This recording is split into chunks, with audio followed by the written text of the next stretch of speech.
आज के दिन कई सारे शुभ संयोग भी बन रहे हैं। उन शुभ संयोगों के बारे में बताएं। जो लोग प्रयाग नहीं है, घर पर ही हैं, कैसे पूजा अर्चना आराधना कर सकते हैं, इसके बारे में बताएं। सबको सादर प्रणाम और हर हर महादेव। हार्दिक शुभकामनाएं महाशिवरात्रि की। ऐसी सुंदर बेला देखिए, यहाँ जैसे भी बताया कि यहाँ कुंभ के समय में अगर महाशिवरात्रि पड़ रही है तो समझ लीजिए अहोभाग्य हैं हम, और शिव ऑर्डर दानी हैं।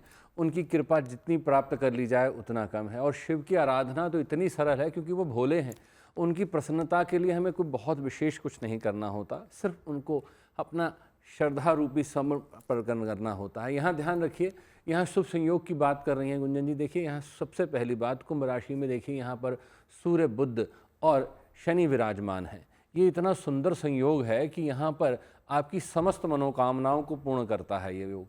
और साथ ही यहाँ पर देखिए आज बुधवार है तो गणपति का आशीर्वाद भी आपको आज मिल रहा है। महादेव के साथ उनके पुत्र भी आए हैं तो निश्चित तौर पर आपके लिए समृद्धि लेके आए हैं। तो आपको करना क्या है आज के दिन? आज खास तौर पे ध्यान रखिए, गणपति को दुर्वा जरूर साथ में चढ़ानी है शिव की आराधना करते वक्त।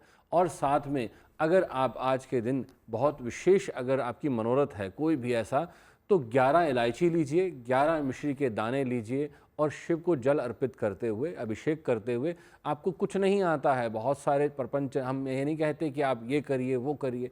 देखिए जो सरलतम आप जल दे सकते हैं, गंगा जल डालिए जल के अंदर, आपके पास वो भी नहीं है थोड़ा सा कच्चा दूध डालिए और जल अर्पित करके सबसे पहले, और उसके बाद ये अपना संकल्प उनको दे दीजिए। निश्चित तौर पर आपकी मनोकामनाएं पूर्ण हो जाएंगी। महाशिवरात्रि एक ऐसा दिन है, शिव सबसे सरल देव माने जाते हैं। आप थोड़ा भी कुछ उन्हें अर्पित करेंगे, मन सच्चा है, भाव सच्चा है, तो वो आपकी मनोकामना पूरी करेंगे और आपकी पूजा को स्वीकार करेंगे।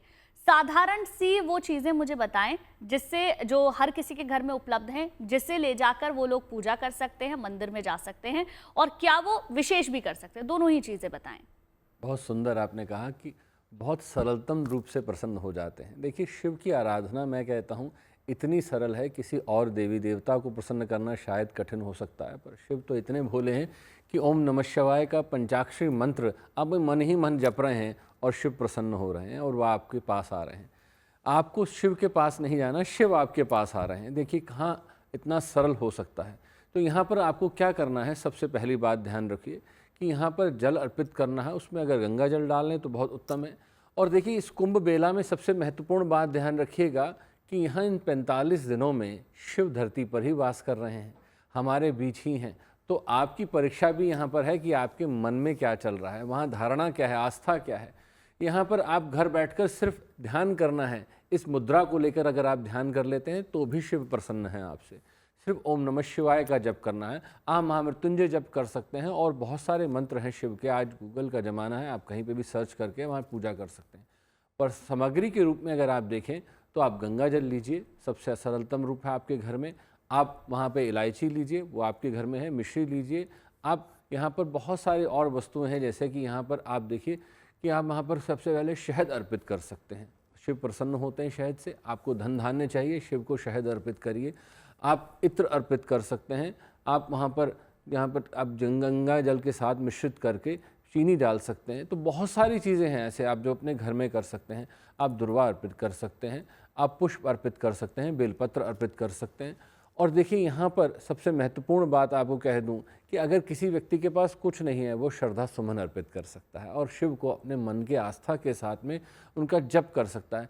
शिव जितनी बाकी चीज़ों से प्रसन्न होते हैं वह जप से प्रसन्न होते हैं कि आपने तप क्या किया है, क्योंकि खुद वह एक तपेश्वर हैं। वहाँ पर अगर आप तप नहीं कर रहे हैं तो निश्चित तौर पर आप सिर्फ वहाँ कर्म कर रहे हैं। तो यहाँ पर तप भी बहुत आवश्यक है। अगर आप ध्यान साधना कर लेते हैं, 5 मिनट का समय दे दीजिए। 108 की माला में मुझे लगता है 5 मिनट से अधिक नहीं लगेंगे ओम नमः शिवाय करने में। आप महामृत्युंजय की 108 की माला कर लीजिए। रुद्राक्ष ले लीजिए। अगर आपके पास कुछ नहीं है, घर में कोई बादाम है, चने हैं, कोई भी चीज़ ले लीजिए, उनको 108 बार गिन कर रख लीजिए और उसको उसके साथ भी आप जप कर सकते हैं।